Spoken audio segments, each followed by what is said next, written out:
جی بسم اللہ الرحمن الرحیم۔ بسم اللہ الرحمن الرحیم۔ مطالعہ قرآن حکیم عربی قواعد کے اجرا کے ساتھ سبق نمبر 16۔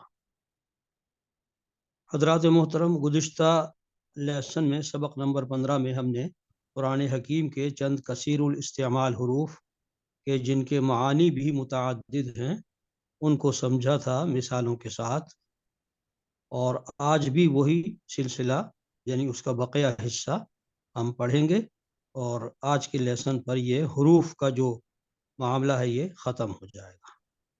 آج جو ہم حروف پڑھیں گے وہ سب کے سب حروف جارہ ہیں، یعنی 17 حروف جارہ جو عربی زبان میں ہیں۔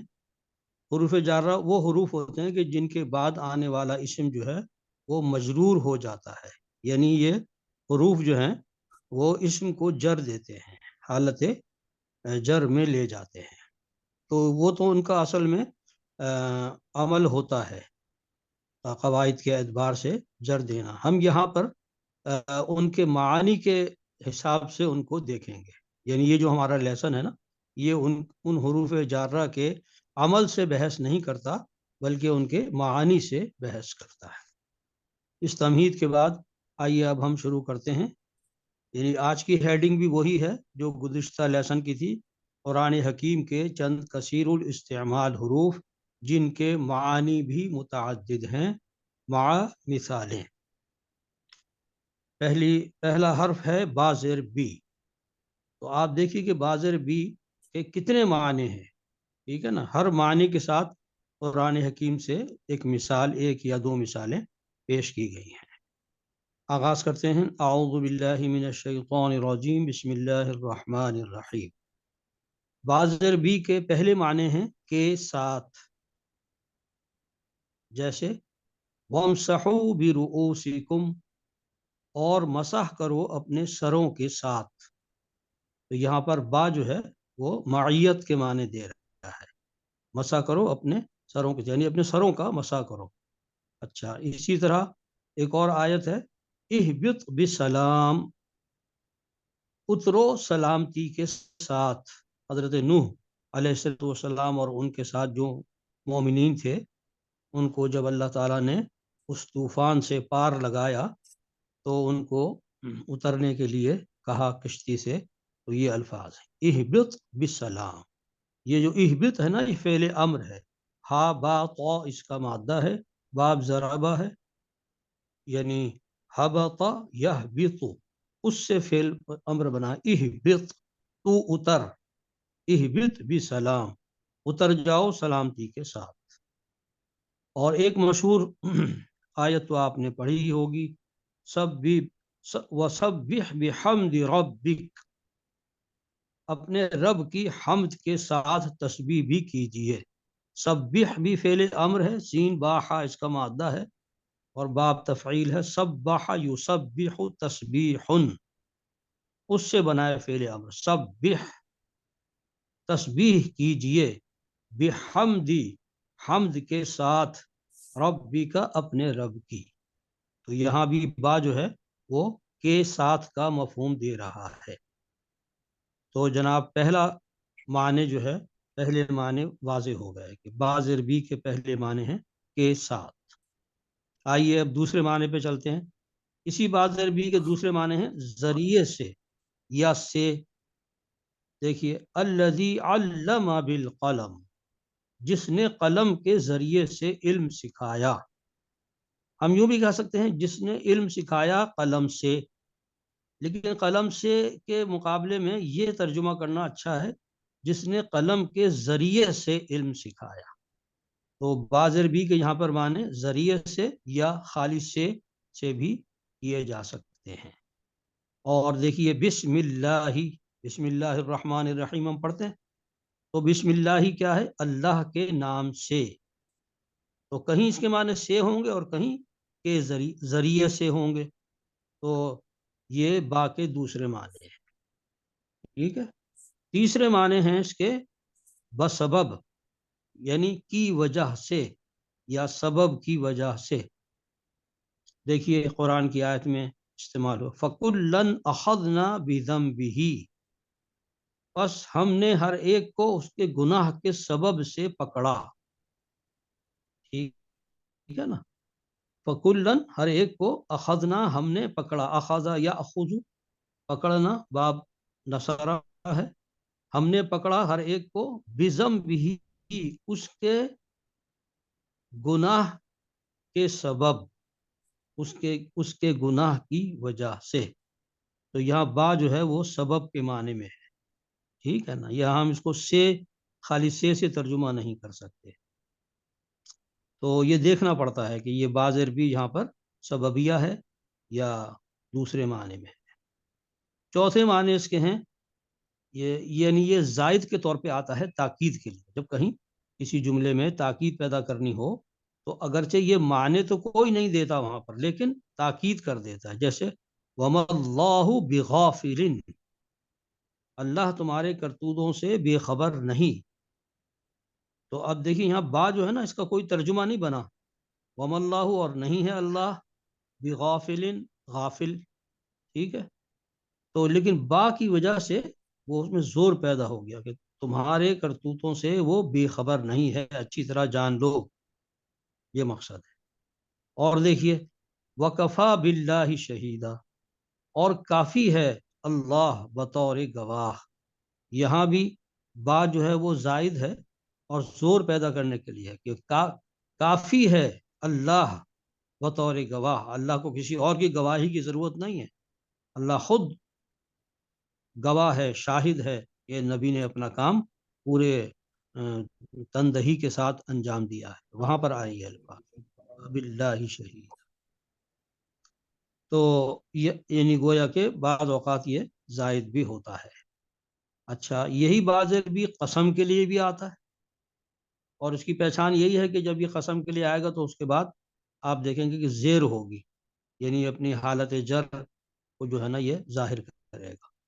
اور قرآن کی آیت ہے قال فبعزتک لأغوینہم اجمعین, کہا ابلیس نے تیری عزت کی قسم, فبعزتک تیری عزت کی قسم, لأغوینہم میں ان سب کو بہکا کر رہوں گا, اجمعین سب کے سب, میں ان سب کو یعنی اولاد آدم کو میں اغوا کر کے اور بہکا کر چھوڑوں گا, مجھے تیری عزت کی قسم.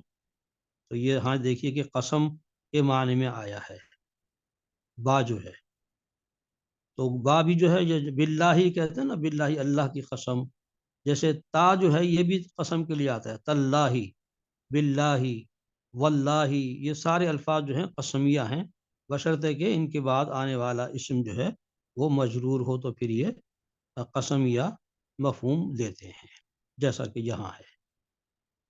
اچھا, باقی ایک معنی اور ہیں میں سے, کسی چیز میں سے جو ہے کہنا ہو اگر تو وہاں بھی بازر بھی آ سکتا ہے, یعنی گویا کہ فی کے معنی میں استعمال ہوگا. عینین یشرب بہا عباد اللہ, چشمہ جس میں سے پیتے ہیں اللہ کے بندے یا پیئیں گے. ٹھیک ہے نا. تو بہا جو یہاں پر آیا ہے نا یہ منہا کے معنی میں ہے, میں سے, چشمہ جس میں سے اللہ کے بندے پیئیں گے. ٹھیک ہے. تو یہاں با جو ہے وہ میں سے کے معنی دے رہا ہے, یعنی من کے معنی دے رہا ہے. ٹھیک ہے. اچھا, اسی طرح بعض اوقات یہ بدلے میں اس معنی میں بھی آتا ہے. ٹھیک ہے. جیسے والانف بالانف والسن بالسن, ناک اور ناک کے بدلے میں ناک, اور دانت کے بدلے میں دانت. جو قرآن کا قانون قصاص ہے نا وہ بیان کیا جا رہا ہے. تو با استعمال کی گئی ہے بطور بدلے میں, اور ناک کے بدلے میں ناک کاٹی جائے گی. اگر کسی نے کسی کی ناک کو نقصان پہنچایا ہے تو اس کا بدلہ اس کی ناک سے لیا جائے گا. والسن بالسن, اور دانت کسی کا توڑا ہے تو اس کے بدلے میں دانت توڑا جائے گا. تو یہاں بدلے کا مفہوم ہے با زیر بی.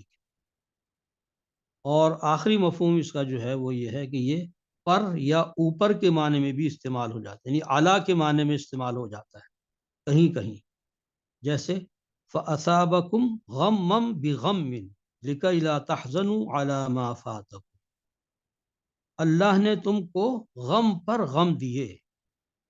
اصابکم، یہ حمزہ سا با اس کا مادہ ہے، باب افعال ہے. ٹھیک ہے، اصابہ یصیبو، اصابہ یصیبو، یہ بدلہ دینا. اصابکم یعنی تم پر اللہ نے غم دیے. اصابکم واقع ہونا، تو معنی ہوں گے فَأَصَابَكُمْ غَمًّا بِغَمٍّ، اللہ نے تم کو غم پر غم دیے. یعنی یہاں با جو ہے وہ پر کے معنی میں آ رہا ہے. کیوں دیے، یہ عمل کیوں کیا اللہ نے؟ لِكَيْ لَا تَحْزَنُوا عَلَى مَا فَاتَكُمْ، تاکہ تم ملول نہ ہو، رنجیدہ نہ ہو آئندہ جو کچھ تمہارے ہاتھ سے جائے. یعنی ضروری نہیں کہ ہمیشہ تمہیں فتح ہی حاصل ہوگی، کہیں تمہیں نقصان بھی اٹھانا پڑے گا، غم کے مواقع بھی آئیں گے. تو تمہیں تیار کرنے کے لیے اللہ تعالیٰ تم کو غم پر غم دیے تاکہ تم ملول نہ ہو آئندہ جو کچھ تمہارے ہاتھ سے جائے. فاتح یا فوتو کے معنی ہوتے ہیں فوت ہو جانا، کسی موقع کا ہاتھ سے نکل جانا، ٹھیک ہے، نقصان ہو جانا وغیرہ، یہ سارے اس کے معنی ہیں.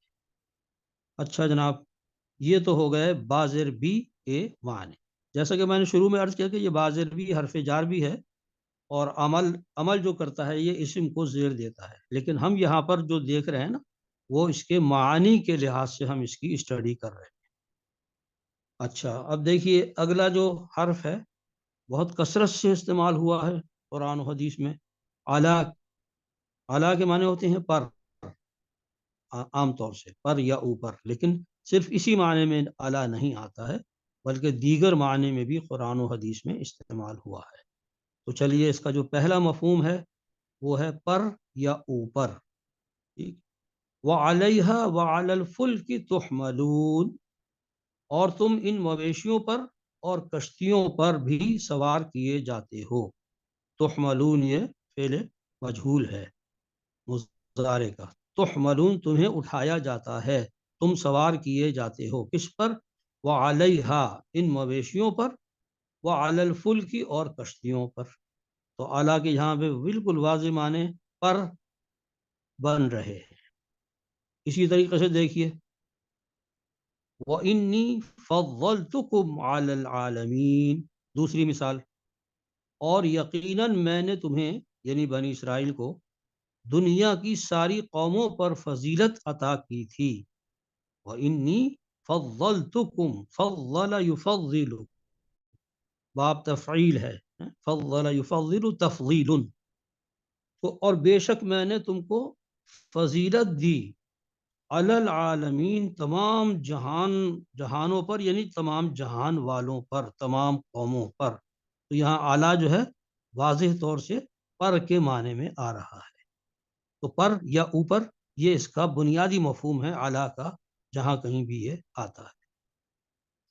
کہیں کہیں اس کے دوسرے معنی ہیں کہ باوجود، کے باوجود اس معنی میں بھی آتا ہے. جیسے دیکھیے وَإِنَّ رَبَّكَ لَذُو مَغْفِرَةٍ لِلنَّاسِ عَلَى ظُلْمِهِمْ، اور بے شک تیرا رب لوگوں کی زیادتیوں کے باوجود لَذُو مَغْفِرَةٍ لِلنَّاسِ ان کے ساتھ چشم پوشی کرنے والا ہے. لفظی ترجمہ یہ ہوگا وَإِنَّ اور بے شک تیرا رب کا لَذُو مَغْفِرَةٍ لِلنَّاسِ مغفرت کرنے والا ہے لوگوں کے ساتھ، علی ظلمہم باوجود ان کی زیادتیوں کے، ان کے ظلم کے باوجود اللہ تعالیٰ جو ہے وہ چشم پوشی کر لیتا ہے، فوراً نہیں پکڑتا ہے، مہلت دیتا ہے، موقع دیتا ہے سنبھلنے کا. یہ اللہ کی شان ہے کہ فوری گرفت نہیں فرماتا ہے.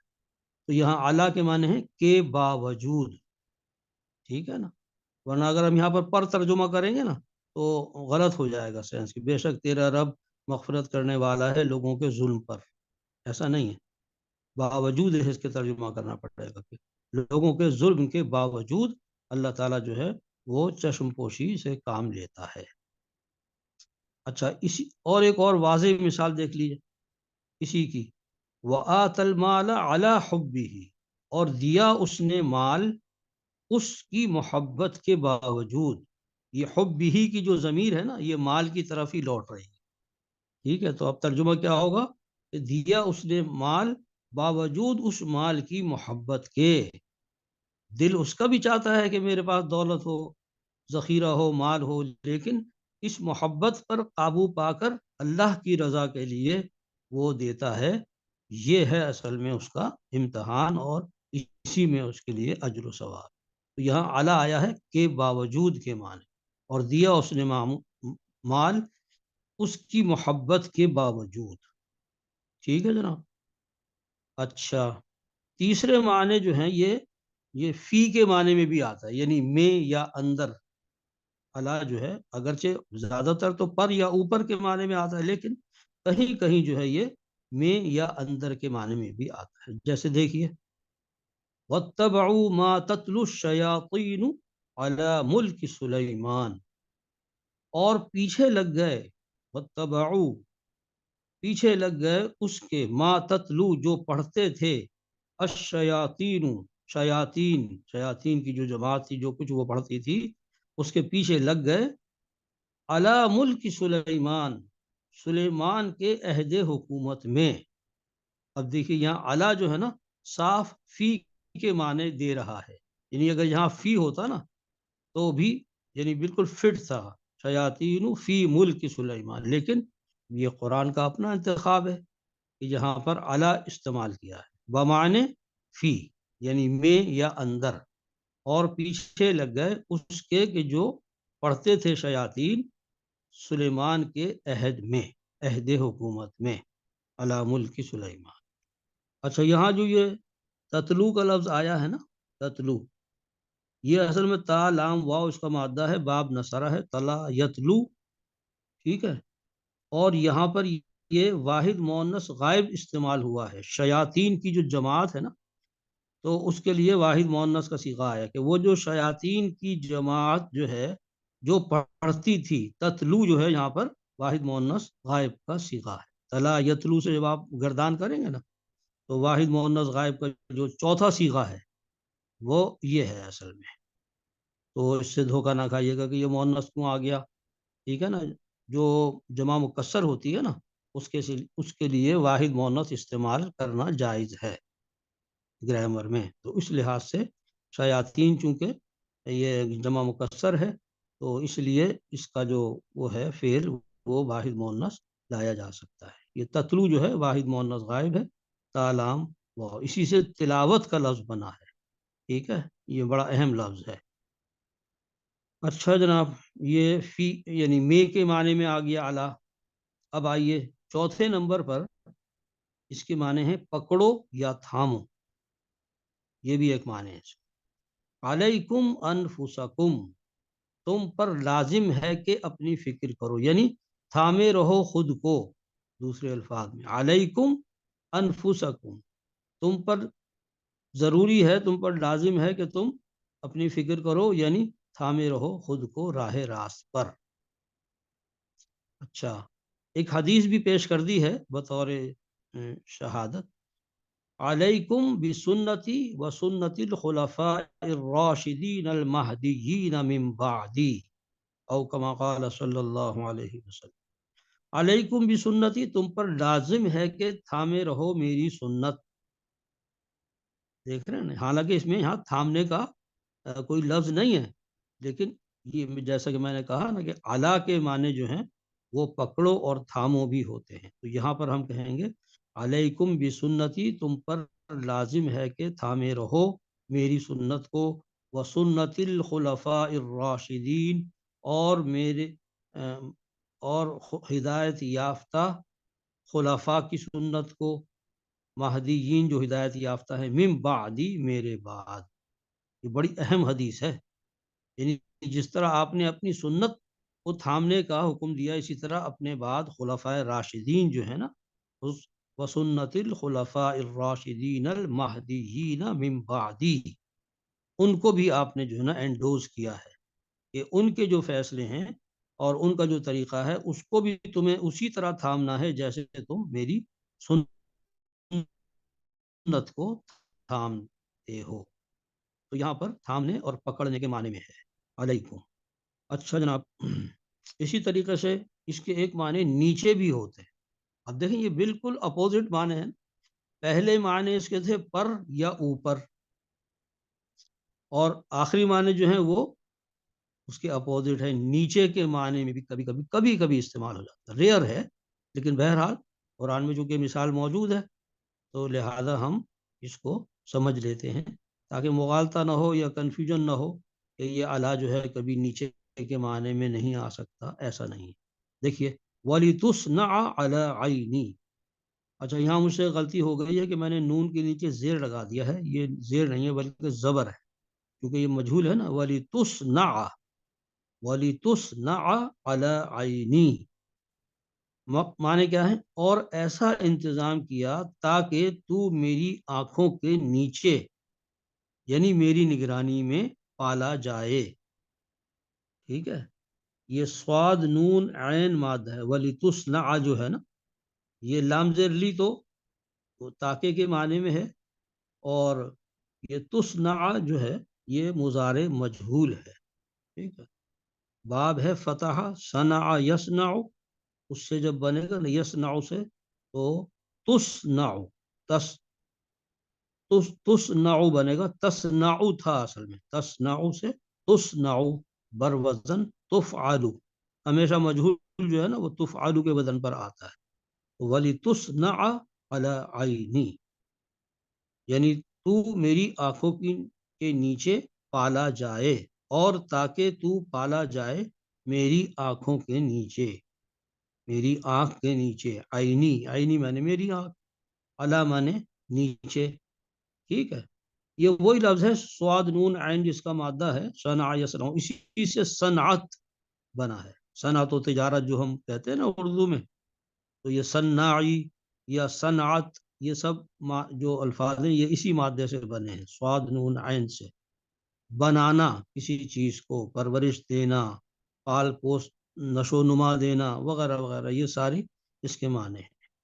ٹھیک ہے جناب، تو مقصد بس صرف بتلانے کا یہ ہے کہ یہاں اعلیٰ جو ہے وہ نیچے کے معنی میں آیا ہے، آنکھ کے نیچے.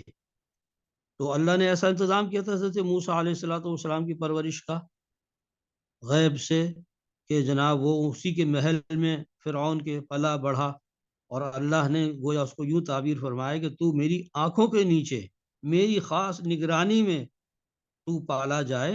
میں نے ایسا انتظام کیا کہ باوجود اس کے کہ وہ بنی اسرائیل کے لڑکوں کو قتل کرتا تھا، لیکن اللہ نے دیکھیے کیا اس کی زبردست طاقت اور قدرت ہے کہ دشمن ہی کے گھر میں اللہ نے پلوایا اور پرورش کروایا حضرت موسیٰ علیہ السلام. اس ذیل میں یہ آیت آئی. چلیے جناب، اب ہم اپنے آخری پورشن پر آ گئے ہیں. یہ ہے فی، تیسرا حرف جو آج ہم نے لیا ہے وہ بھی حروف جارہ میں سے، اس کے معنی ہے فی، اور فی کے معنی ہوتے ہیں میں یا اندر، جو بنیادی اس کے معنی ہیں.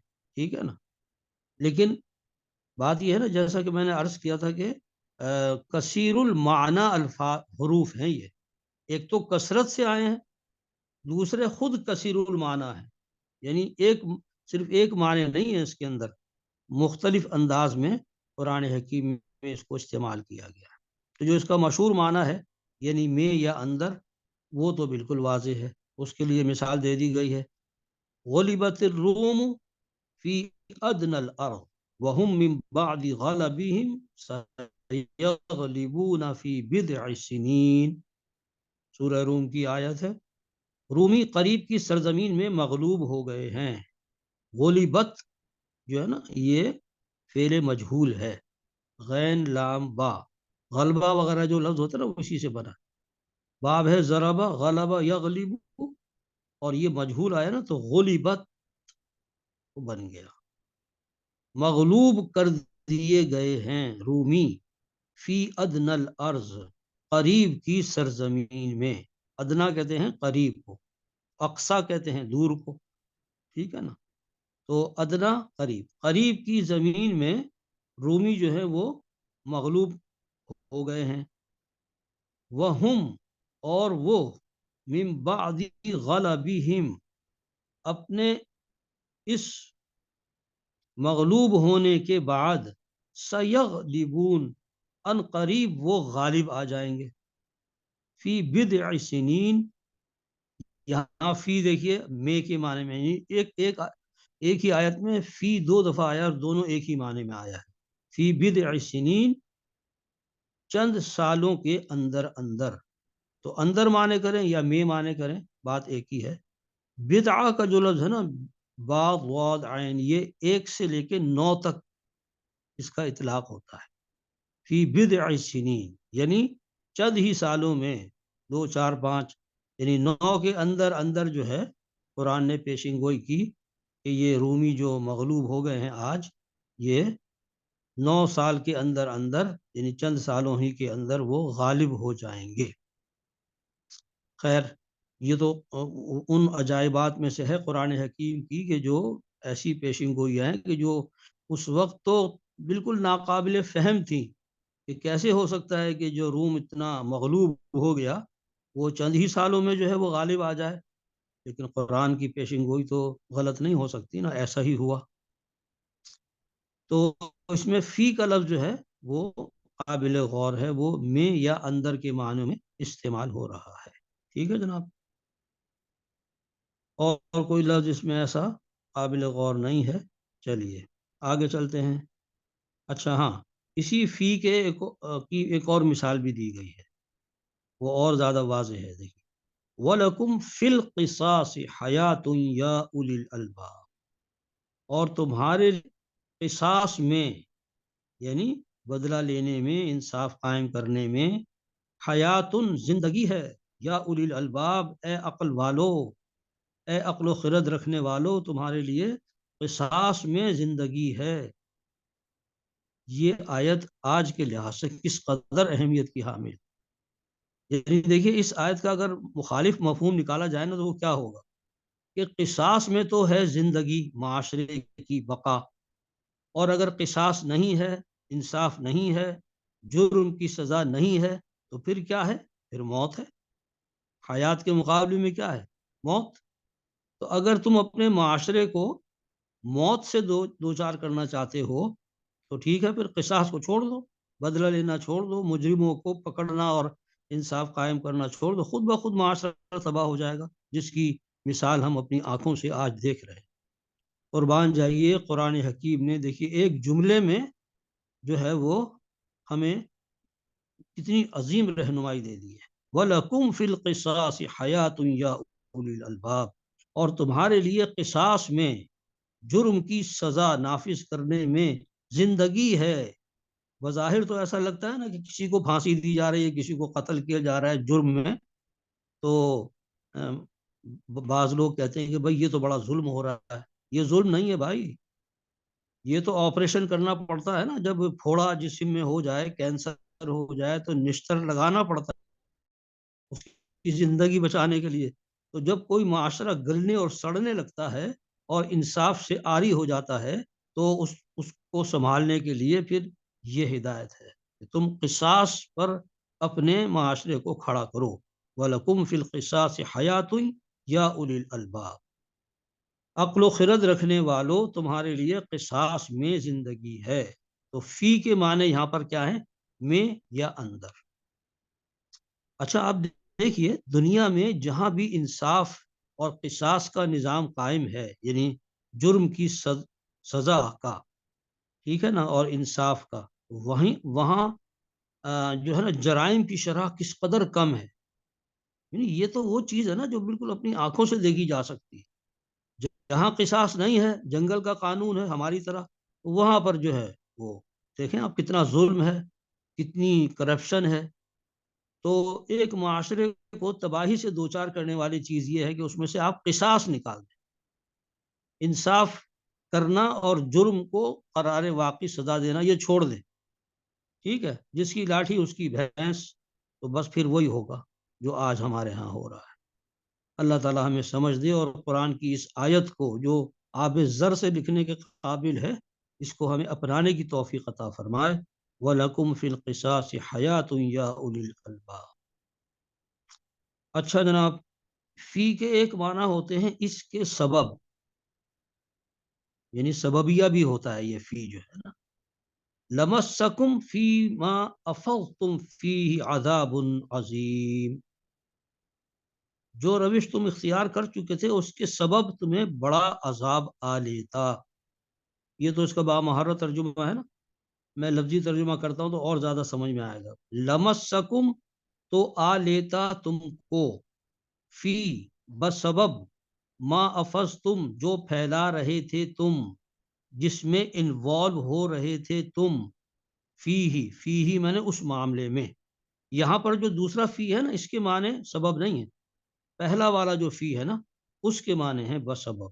تو آ لیتا تم کو بسبب ما افضتم فیہ، اس معاملے میں جو تم کردار ادا کر رہے تھے، اس معاملے میں جو تم ملوث ہو رہے تھے، عذاب عظیم، کوئی بڑا عذاب، یعنی یہ حرکت جو تم کر رہے تھے نا، یہ کون سا واقعہ ہے؟ یہ واقعہ افک ہے، حضرت عائشہ صدیقہ رضی اللہ تعالی عنہا پر جو تہمت لگائی تھی رئیس المنافقین نے، اور پھر وہ جنگل کی آگ کی طرح پھیل گئی، اور اس میں مخلص مومنین بھی جو تھے انہوں نے بھی اپنی زبانیں چلانے شروع کر دی بغیر تحقیق کے۔ انسانی نفسیات ہے کہ وہ برائی کو لپک کر قبول کرتا ہے۔ آپ کسی کے سامنے کسی کی اچھائی بیان کریں نا، آپ 10 اچھائیاں بیان کریں گے تو بمشکل اس کے حلق سے 1-2 اتریں گے، لیکن آپ کسی کی برائی بیان کریں، ایک برائی، فوراً اس کو لپک کے قبول کریں۔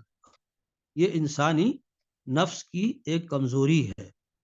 تو صحابہ بھی چونکہ انسان تھے، تو جو منافقین نے اس طرح کی بیہودہ تہمت جو ہے وہ ناپاک جسارت کی اللہ کی نبی کی بیوی پر، تو اس میں مخلص مومنین بھی جو ہے وہ بے دھیانی میں، بے شعوری میں شامل ہو گئے۔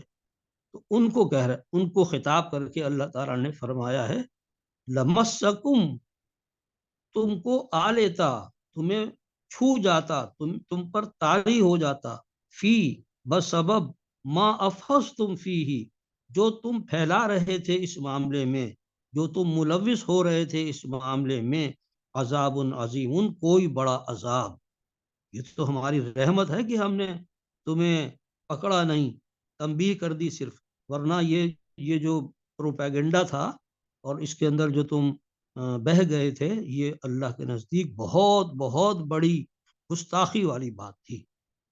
تم اس کو ہلکا سمجھ رہے تھے، لیکن یہ کتنی بڑی بات تھی، کسی کی عصمت پر جو ہے تہمت لگانا، اور پھر اس تہمت کو بغیر تحقیق کے آگے پھیلا دینا۔ اس سے یہ پتہ چلتا ہے کہ یہ افواہوں پر کان دھرنا اور اس کو آگے بیان کرنا کتنا بڑا گناہ ہے۔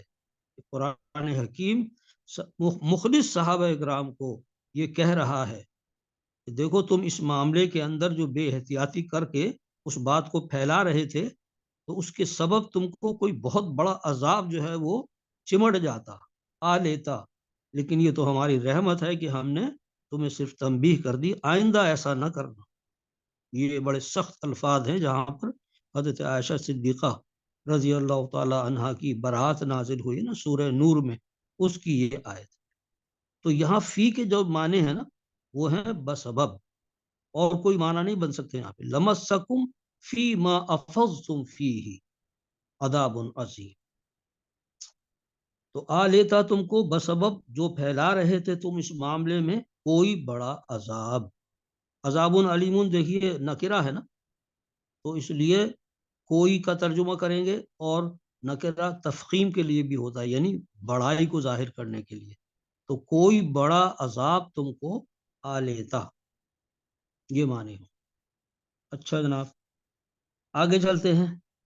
اسی فی کے معنی ہوتے ہیں کے معاملے میں، کے معاملے میں، الذین لم یقاتلوکم فی الدین، وہ لوگ کے جنہوں نے نہیں جنگ کی تم سے، ٹھیک ہے، فی الدین، دین کے معاملے میں، دین میں تمہارے دین کے معاملے میں انہوں نے کوئی جھگڑا نہیں کیا، مخالفت نہیں کی، تو تم ان کے ساتھ حسن سلوک کرو۔ وہ تمہارے دشمن نہیں ہیں، تمہارے دشمن وہ ہیں جنہوں نے اس دین کے معاملے میں تم سے جنگ کی، کہ توحید کا پرچار جو ہے ان کے اوپر چونکہ بہت بھاری تھا، تو لہذا انہوں نے دین کو بنیاد بنا کر کے، یہ نبی جو دین پیش کر رہے ہیں یہ ہماری جڑوں کو وہ کاٹ رہا ہے، ہمارے خاندانوں کو تباہ کر رہا ہے، لہذا ہم اس کی مخالفت کریں گے. یہ ہیں دشمن.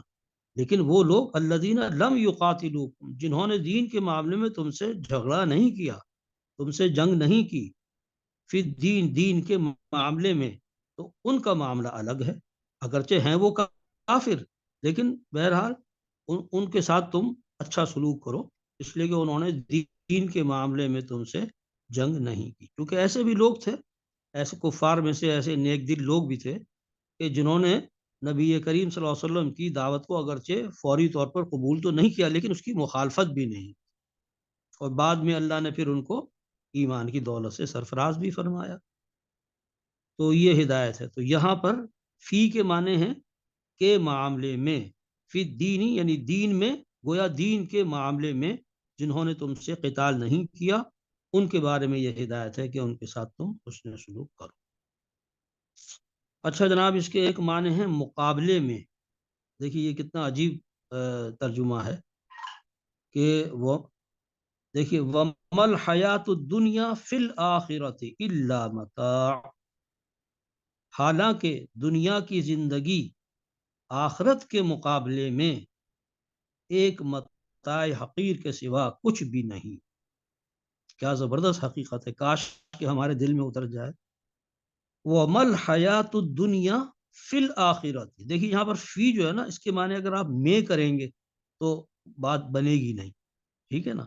یہاں اس کا ترجمہ ہے کے مقابلے میں. وَمَا الْحَيَاةُ الدُّنْيَا فِي الْآخِرَةِ، اور نہیں ہے دنیا کی زندگی فی الآخرت، آخرت کے مقابلے میں، الا متاع، مگر ایک متاع حقیر. دیکھیے یہاں بھی نکرہ آیا ہے نا، تو یعنی ایک حقیر متاع کے سوا کچھ بھی نہیں.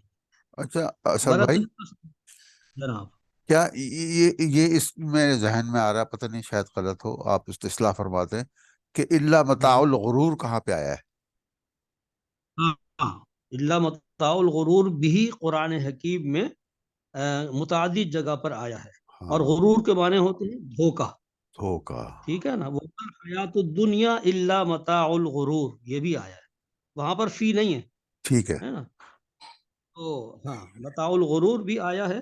اور آپ نے پوچھا ہے تو میں بتا دوں کہ یہ لفظ غین کے زبر کے ساتھ جب آتا ہے نا، غرور، غرور. تو اس کے معنی ہوتے ہیں دھوکے باز. یہ شیطان کے لیے آتا ہے، ٹھیک ہے نا. غرور اگر ہوگا تو اس کے معنی ہوں گے دھوکے باز، غرور کے معنی ہوں گے دھوکا، ٹھیک ہے. ٹھیک ہے نا. تو متاع الغرور کے معنی ہوں گے دھوکے کا سامان. آپ نے اچھا سوال کیا.